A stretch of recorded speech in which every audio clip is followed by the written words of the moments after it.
Hello everybody and welcome to the Sovereign Village Project. We are going to tackle a sticky subject today, which is violence, specifically violence against the state. Now this video is not a debate about whether it's right or wrong or whether we should do it or should not do it. This is not about the specifics of that circumstance, of the circumstances we are in right now.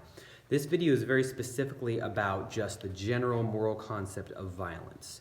And more specifically, it's about the moral inconsistency that I see happening, particularly in this space of people who value individual liberty and who see the trampling of the rights in our nation and the destruction of our Constitution. They will recoil at the first mention of defense against this tyrannical regime. And I just want to question that, because it's not morally consistent unless you are truly a pacifist, unless you really live out pacifism to the point where if somebody broke into your house, you would not fight back. And I do know people who are like that, and I admire them. I am not one of them, but I admire that fortitude to where they would let harm befall themselves, even their family, before they would take another life. They believe that their religion kind of commands them not to resist, to turn the other cheek. I interpret it a little bit differently myself, but I respect that.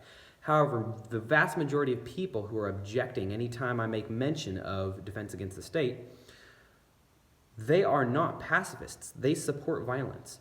If you have ever voted at the national level for any president in our lifetimes, that president has said what he's going to do, and he went out and did it. Democrat or Republican, it doesn't matter. All of the previous administrations sent men out with guns to other countries where we almost indiscriminately, in some cases, bombed men, women, and children, and actively committed genocide. It's happening right now. It was happening under the previous administration, and it's still happening under this one. We're in Yemen right now, supporting the genocide against the Yemenis with our allies, the Saudis, and they're using our weapons and our money and probably our military advisors to slaughter men and women and children for nefarious purposes. It's genocide, and we're doing it. We're supporting it. Your tax dollars are supporting it, and the president you voted for, either this time or last time, is supporting it. If you support the police, again, this video is not about this topic, but just to show the concepts, if you support the police, that means you support them using violence to enforce laws. So that means you support them taking a gun and going to somebody's house. Let's pick an example. Let's talk about marijuana. In the case of cannabis, they go to somebody's house who's generally a person of color because the law disproportionately affects black people. They go in with a gun and they say, we're going to put you in a cage because you grew a plant that we don't like, that our corporate cronies told us is not allowed. And for growing a plant that God gave us and putting it in the earth and growing it and using it, we're going to arrest you, throw you in a cage where you will be brutalized in the prison system and subject to slave labor.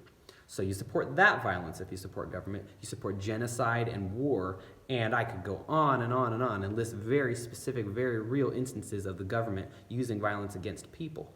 So you cannot be morally consistent and say you are against violence if you're supporting violence. And if you're supporting the government, you're supporting violence, because government is inherently violent. That's what it is. It's like a corporation or a nonprofit. The only difference is that it has a monopoly on the use of force.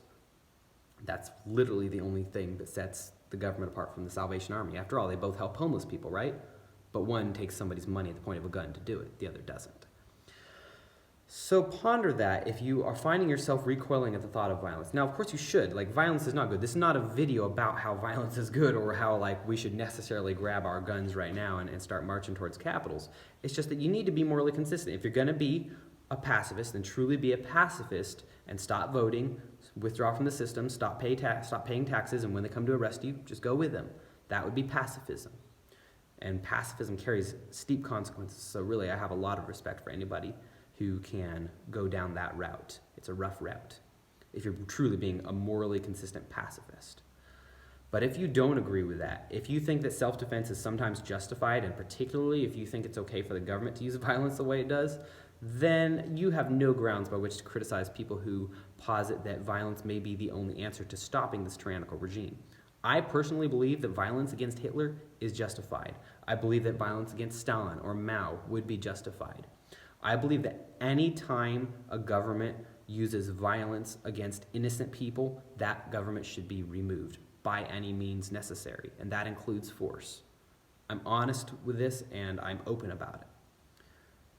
Should we do it now? Whole nother discussion, and one I'm torn on because self-interest comes to mind. But think about that. Ponder that over. Think: am I really for peace, or am I just being a coward?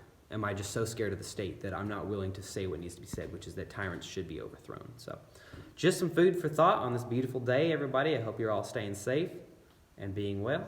And in the meantime, happy homesteading.